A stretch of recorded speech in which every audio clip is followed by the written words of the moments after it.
ഉണ്ണി ബാലകൃഷ്ണൻ ഈ ഇക്കിളിപ്പെടുത്തുന്ന വാട്സാപ്പ് ചാറ്റുകൾ കാണാൻ ഇവിടെ കേരളത്തിൽ ആർക്കും താല്പര്യമില്ല. പക്ഷേ ഇരയുടെ സ്വകാര്യത എന്ന ഒറ്റ ടേമിന്റെ മറവിലേക്ക് ഈ വേട്ടക്കാരന്റെ മുഖം കൂടി ഒളിപ്പിച്ചു വെക്കുന്ന ഉളുപ്പില്ലായ്മ പക്ഷേ ചോദ്യം ചെയ്യപ്പെടണമെന്ന് പൊതുസമൂഹം ആഗ്രഹിക്കുന്നുണ്ട്. പൊതുസമൂഹത്തിന്റെ ആ അഭിപ്രായം കോടതിയും മനസ്സിലാക്കുന്നു എന്ന് തന്നെയല്ലേ ഇന്നത്തെ വാദത്തിൽ നിന്ന്, ഈ പൊതുതാൽപര്യ ഹർജിയിൽ ഉയർന്ന ചോദ്യങ്ങളിൽ നിന്ന് നമ്മൾ മനസ്സിലാക്കേണ്ടത്? ഒരു സംശയവും വേണ്ട സുജയ. ഇന്നത്തെ കോടതിയുടെ ഏറ്റവും പ്രധാനപ്പെട്ട നിരീക്ഷണം എന്താണ്?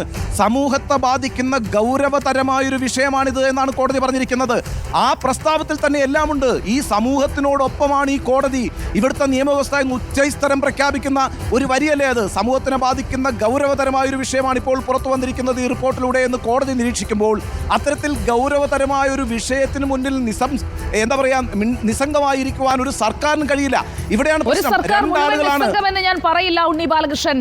ബഹുമാനപ്പെട്ട മന്ത്രി KN ബാലഗോപാൽ ആർജവമുള്ള ഒരു നിലപാട് ഇന്ന് ഉറക്കെ പറഞ്ഞു. അതായത് ഹേമ കമ്മിറ്റി റിപ്പോർട്ടിൽ സ്വമേധയാ കേസെടുക്കാം, പരാതി നൽകാതെ കേസെടുക്കാൻ കഴിയില്ല എന്ന് പറഞ്ഞ മുഖ്യമന്ത്രിക്ക് ഒരു തിരുത്തു കൊടുക്കുന്ന ഈ സർക്കാരിലെ തന്നെ ഒരു മന്ത്രിയെ നമ്മൾ കാണുന്നുണ്ട്. മന്ത്രി KN ബാലഗോപാൽ സ്വമേധയാ കേസെടുക്കണോ പരാതി ലഭിച്ചിട്ട് കേസെടുക്കണോ എന്നത് കേവലം സാങ്കേതികത്വം മാത്രമാണ് എന്ന് നമ്മൾ ഈ റിപ്പോർട്ട് പുറത്തു വന്നപ്പോൾ മുതൽ പറഞ്ഞുകൊണ്ടേയിരിക്കുകയാണ്. അക്കാര്യം ഇന്ന് മന്ത്രിയും പറയുന്നുണ്ട്. പരിഷ്കരിച്ച നിയമങ്ങൾ ഭാരതീയ ന്യായ സംഹിതയിൽ എങ്ങനെയാണ് ഇങ്ങനെയുള്ള വിവരങ്ങൾ കോൺഫിഡൻഷ്യാലിറ്റി മെയിൻറ്റെയിൻ ചെയ്തുകൊണ്ട് കേസിലേക്ക് പോകേണ്ടതെന്ന് പറഞ്ഞു വെച്ചിട്ടുണ്ട്. അത് പരിശോധിക്കാതെ സ്വകാര്യത ഉറപ്പാക്കും, ഇര പരാതി തരട്ടെ എന്ന് പറയാൻ തയ്യാറായവരോടുള്ള ഒരു കനത്ത പ്രഹരം തന്നെയല്ലേ ഇന്ന് കോടതിയുടെ നിരീക്ഷണങ്ങൾ?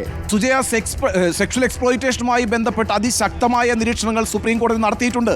ഇപ്പോൾ സുജയ സൂചിപ്പിച്ചതുപോലെ തന്നെ ഒരു പരാതിയുടെയും ആവശ്യമില്ല സുജയ. എവിടെയെങ്കിലും ഒരു സെക്ഷൽ എക്സ്പ്ലോയിറ്റേഷൻ നടന്നു, ലൈംഗികമായ ചൂഷണം നടന്നു എന്നുള്ള ഇൻഫർമേഷൻ മതി. ആ ഇൻഫർമേഷന്റെ അടിസ്ഥാനത്തിൽ കേസെടുക്കാമെന്ന് സുപ്രീം കോടതി വളരെ വ്യക്തമായി പറഞ്ഞിട്ടുണ്ട്. അങ്ങനെ ഒരു വിധി നിൽക്കുമ്പോഴാണ് എന്തെല്ലാം വാല്യുബിൾ ആയിട്ടുള്ള ഇൻഫർമേഷനാണ്. നോക്കൂ, നമ്മുടെ സമൂഹത്തിലെ ഏറ്റവും പ്രധാനപ്പെട്ട ഒരു തൊഴിൽ മേഖലയാണ് സിനിമ. കോടിക്കണക്കിന് 1000 കോടി 2000 കോടിയൊക്കെ പ്രതിവർഷം വരുമാനം ഉണ്ടാക്കുന്ന, അതിൽ നിന്ന് ടാക്സ് വഴി വലിയൊരു വരുമാനം സർക്കാരിന് കിട്ടുന്ന ഒരു തൊഴിൽ മേഖലയാണ്. അതൊരു കലാമേഖലയായിരിക്കുമ്പോഴും വലിയൊരു തൊഴിൽ മേഖലയാണ്, വലിയൊരു വ്യവസായ മേഖലയാണ്. ആ വ്യവസായ മേഖലകളിൽ സ്ത്രീകൾക്ക് സുരക്ഷിതമായി പ്രവർത്തിക്കാൻ കഴിയാത്തൊരു സാഹചര്യം ഉണ്ടായിട്ടുണ്ട് എങ്കിൽ ആ സാഹചര്യം ഇല്ലാതാക്കാനുള്ള ഉത്തരവാദിത്വം ഒരു സംസ്ഥാന സർക്കാരിനുണ്ട്. അത് സ്റ്റേറ്റാണ് നിർവഹിക്കേണ്ടത്. ആ സ്റ്റേറ്റാണ് ഈ 4.5 വർഷം ഈ റിപ്പോർട്ടിന് മേൽ അടയിരുന്നത്. ഇപ്പോൾ കോടതി എന്താണ് ചോദിക്കുന്നത്? കോടതി ചോദിക്കുന്നത് നിങ്ങൾക്ക് സ്വമേധയാ കേസെടുക്കാൻ താല്പര്യമുണ്ടോ? നിങ്ങൾക്ക് ഈ ക്രൈമെല്ലാം നടന്നതായി ബോധ്യപ്പെട്ടിട്ടുണ്ടോ? അങ്ങനെ ക്രൈമെല്ലാം നടന്നതായി നിങ്ങൾക്ക് ബോധ്യപ്പെട്ടിട്ടുണ്ടെങ്കിൽ യു ഹാവ് ടു ആക്ട്. ഒരു സംശയവും അക്കാര്യത്തിൽ വേണ്ട. സുപ്രീം കോടതി പറഞ്ഞിരിക്കുന്നത് എന്താണ്? നിങ്ങൾക്ക് മുമ്പിൽ ഒരു പരാതി വേണ്ട, 0 FIR ആണ്. 0 FIR വെച്ചുകൊണ്ട് തന്നെ നിങ്ങൾക്ക് മുന്നോട്ട് കൊണ്ടുപോകാൻ കഴിയും. എങ്ങനെയാണ്? നിങ്ങളുടെ മുമ്പിൽ ഒരു ഇൻഫർമേഷൻ ഉണ്ട് എങ്കിൽ ആ ഇൻഫർമേഷൻ്റെ അടിസ്ഥാനത്തിൽ നിങ്ങൾക്ക് കേസെടുത്ത് ഈ പ്രശ്നത്തിനകത്ത് ഒരു പരിഹാരം ഉണ്ടാക്കാൻ കഴിയും. അങ്ങനെ ആക്ട് ചെയ്യണം. അങ്ങനെ ആക്ട് ചെയ്യാൻ ബാധ്യസ്ഥമാണ് ഒരു സംസ്ഥാന സർക്കാർ എന്ന് പറയുന്നത്. ഇവിടെ അൺഫോർച്ചുനേറ്റ്ലി സംസ്ഥാന സർക്കാർ 4.5 വർഷം ഇതിൻ്റെ മുകളിൽ അടയിരുന്നു. മാധ്യമപ്രവർത്തകർ ഇത് പോയി പുറത്തു കൊണ്ടുവന്നു. അപ്പോൾ തന്നെ 233 പേജാണ് പുറത്തുവിട്ടിരിക്കുന്നത്. ബാക്കി പേജുകൾ കൂടി ഉൾപ്പെടുത്തിക്കൊണ്ട് പൂർണ്ണമായ റിപ്പോർട്ട് കോടതിക്ക് മുമ്പാകെ മുദ്രവെച്ച കവറിൽ ഹാജരാക്കണമെന്നാണ് ആവശ്യം. ഉണ്ണി ബാലകൃഷ്ണൻ, നിയമമന്ത്രി P രാജീവ് പറയുന്നു വിധി കണ്ടില്ല, കണ്ടിട്ട് പറയാം എന്നാണ് ഇപ്പോൾ വന്ന പുതിയ പ്രതികരണമാണ്. അദ്ദേഹത്തോട് നമ്മുടെ അരുൺ സോളമൻ പ്രതികരണം ചോദിച്ചു. അപ്പോൾ കണ്ടിട്ട് പറയാം, വിധി കണ്ടില്ല എന്നാണ് പറയുന്നത്.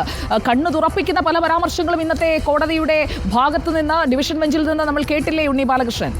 ഏതായാലും വിധി ഇനി പഠിച്ചിട്ട് പറയുകയോ എന്തുമാകട്ടെ, അത്തരത്തിലുള്ള തീരുമാനങ്ങളെല്ലാം സർക്കാർ എടുത്തുകൊള്ളട്ടെ. പ്രശ്നം എന്താണെന്ന് വെച്ചാൽ സുജിയ, ഈ സർക്കാർ എക്സ്പോസ്ഡ് ആയിരിക്കുന്നു എന്നുള്ളതാണ്. ഇവിടുത്തെ ഏറ്റവും വലിയ ക്രൈം എന്താണ്? 4.5 വർഷമായിട്ട് ഈ റിപ്പോർട്ടിന് മുകളിൽ ആക്ട് ചെയ്തിട്ടില്ല എന്നുള്ളതാണ്.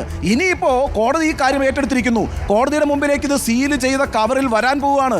ഈ പൂർണ്ണ റിപ്പോർട്ട് കോടതിക്ക് മുമ്പിൽ ഹാജരാക്കുമ്പോൾ എന്താണ് ആ റിപ്പോർട്ടിൽ മറച്ചു വെച്ചിരിക്കുന്ന കാര്യങ്ങൾ അതുകൂടി കോടതിക്ക് ബോധ്യപ്പെടാൻ പോവുകയാണ്. കോടതിയുടെ മുമ്പിൽ വെളിപ്പെടാൻ പോവുകയാണ്. അവിടെ ഈ വീഡിയോ ക്ലിപ്പിങ്ങുകളെല്ലാം കോടതി പരിശോധിക്കും, ഓഡിയോ ക്ലിപ്പുകൾ പരിശോധിക്കും, അതുപോലെ തന്നെ സ്ക്രീൻഷോട്ടുകൾ, വാട്സാപ്പ് ചാറ്റുകളുടെ സ്ക്രീൻഷോട്ടുകൾ പരിശോധിക്കും. ഈ പൊതുതാൽപര്യ ഹർജി ഇതിന്മേൽ ഇപ്പോൾ ഒരു ഇടക്കാല ഉത്തരവ് അല്ലെങ്കിൽ കോടതി ഈ റിപ്പോർട്ട് വിളിച്ചു വരുത്തുകയാണ് ചെയ്തിരിക്കുന്നത്. ഇനിയിപ്പോൾ ഈ മാറ്റിവെച്ചിരിക്കുന്ന ഭാഗം അത് പുറത്തുവിടേണ്ടതില്ല എന്നുള്ള ഈ വിവരാവകാശ കമ്മീഷണറുടെ ഉത്തരവുണ്ടല്ലോ, അത് മാറ്റി ബാക്കി ഭാഗം പ്രസിദ്ധീകരിച്ചാൽ മതി. അപ്പോൾ പ്രസിദ്ധീകരിക്കാത്ത ഭാഗം നൽകാൻ കഴിയില്ല എന്നൊരു സ്റ്റാൻഡ് സർക്കാരിന് ഇനി എടുക്കാൻ കഴിയുമോ? കോടതി തന്നെ മുദ്രവെച്ച കവറിൽ ആവശ്യപ്പെട്ട സാഹചര്യത്തിൽ ഈ രാജ്യത്ത് നിലവിലുള്ള നിയമം അനുസരിച്ച് മൊഴി കൊടുത്തവരുടെ മാത്രം സ്വകാര്യത സംരക്ഷിക്കാനേ അവകാശമുള്ളൂ. നിയമപരമായിട്ട് നിങ്ങളിപ്പോൾ നിങ്ങളൊരു പീഡനം അനുഭവിച്ചു എന്ന് എവിടെയെങ്കിലും പോയി ഒരു പ്രധാനപ്പെട്ട ജുഡീഷ്യൽ ബോഡിക്ക് മുമ്പാകെ പറയുകയാണെങ്കിൽ നിങ്ങളുടെ പേര് വെളിപ്പെടുത്താൻ പാടില്ല. ഇപ്പോൾ നമ്മുടെ സംസ്ഥാനത്ത് വളരെ പ്രധാനപ്പെട്ട ഒരു കേസിന്റെ അന്വേഷണം നടത്തിയ മുതിർന്നൊരു ഓഫീസറാണല്ലോ CB മാത്യൂസ്. CB മാത്യൂസിനെതിരായിട്ട് ഇപ്പോൾ ഒരു കേസുണ്ട്. എന്താണ് ആ കേസ്? സൂര്യനെല്ലിയിൽ ആ പെൺകുട്ടിയുടെ അച്ഛനെ കുറിച്ചുള്ള ഒരു സൂചന ലഭിക്കും വിധത്തിൽ ചില കാര്യങ്ങൾ ആത്മകഥയിൽ എഴുതി എന്നുള്ള പേരിലാണ്. ആ പെൺകുട്ടിയുടെ പേര് പറഞ്ഞിട്ടില്ല, ആ പെൺകുട്ടി ആരാണെന്ന് വെളിപ്പെടുത്തിയിട്ടില്ല. പക്ഷേ ആ പെൺകുട്ടിയെ മനസ്സിലാക്കാൻ കഴിയുന്ന ചില സൂചനകൾ ആ പുസ്തകത്തിൽ വന്നു എന്നതിൻ്റെ പേരിൽ CB മാത്യൂസിനെതിരായിട്ട് കോടതി നടപടിയുണ്ട്. ഇന്നിപ്പോൾ രാജ്യത്ത് നിലനിൽക്കുന്ന നിയമം അനുസരിച്ച് ഏതെങ്കിലും ഒരു ഇരയുടെ പേരോ ചിത്രമോ നിങ്ങൾ വെളിപ്പെടുത്തിയാൽ 2 വർഷം നിങ്ങൾ തടവ് ശിക്ഷ അനുഭവിക്കേണ്ടി വരും. ആ വിധത്തിലൊക്കെ ഈ പറയുന്ന ഇരകളുടെ സ്വകാര്യത സംരക്ഷിക്കുന്നതിന് രാജ്യത്ത് വലിയ ശക്തമായ നിയമങ്ങളുണ്ട്.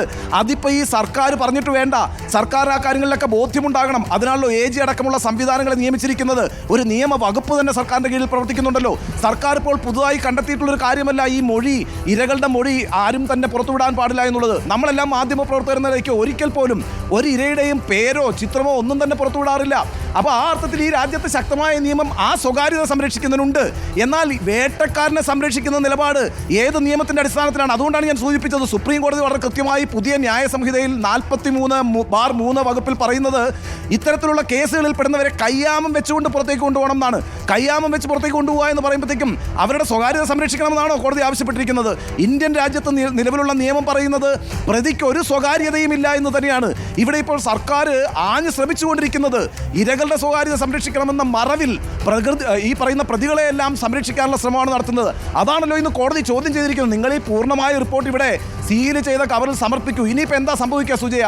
കോടതിക്ക് മുമ്പിൽ വളരെ വ്യക്തമായ ചില തെളിവുകളോടുകൂടി ഒരു റിപ്പോർട്ട് വരാൻ പോവുകയാണ്. ഈ നമുക്ക് തന്ന 233 പേജുമായിട്ട് കോടതിയുടെ അടുക്കലേക്ക് ഇനി പോകാൻ കഴിയില്ല. പൂർണ്ണമായ റിപ്പോർട്ട് സമർപ്പിക്കണം. ആ പൂർണ്ണമായ റിപ്പോർട്ട് എന്ന് പറയുന്നത് ഈ തെളിവുകൾ അടക്കമാണ്. അതിൻ്റെ അനസ്റ്ററിൽ ഈ പറയുന്ന വീഡിയോ ക്ലിപ്സുകളും ഓഡിയോ ക്ലിപ്സുകളും സ്ക്രീൻഷോട്ടുകളും ഒക്കെ ഉണ്ട്. ദാറ്റ് മീൻസ് ഒരു കോടതിക്ക് മുമ്പിൽ ഒരു ക്രൈം നടന്നതിൻ്റെ പൂർണ്ണമായ വിവരങ്ങൾ, ഇൻഫർമേഷൻസ് എത്തുന്നു എന്നുള്ളതാണ്. ഇന്ത്യയിലെ നിയമം എന്താണ്? ഉണ്ണി ബാലകൃഷ്ണൻ മറച്ചുവെച്ച പല പേരുകളും കോടതി അറിയും. ആ പേരുകൾ, ആ പേരിന്റെ ഉടമകൾ ചെയ്ത ക്രൂരതയുടെ ആഴം കോടതി അറിയും. അപ്പോൾ ഈ പുറത്തു വന്ന 233 ഇങ്ങനെ പറഞ്ഞ കോടതി ആ പേരും അതോടൊപ്പം തന്നെ ആ പ്രമുഖരടക്കമുള്ള ആളുകൾ ചെയ്തു കൂട്ടിയ ക്രൂരതയുടെ ആഴവും മനസ്സിലാക്കുമ്പോൾ എടുക്കാൻ പോകുന്ന തീരുമാനം വളരെ പ്രധാനപ്പെട്ടതായിരിക്കും.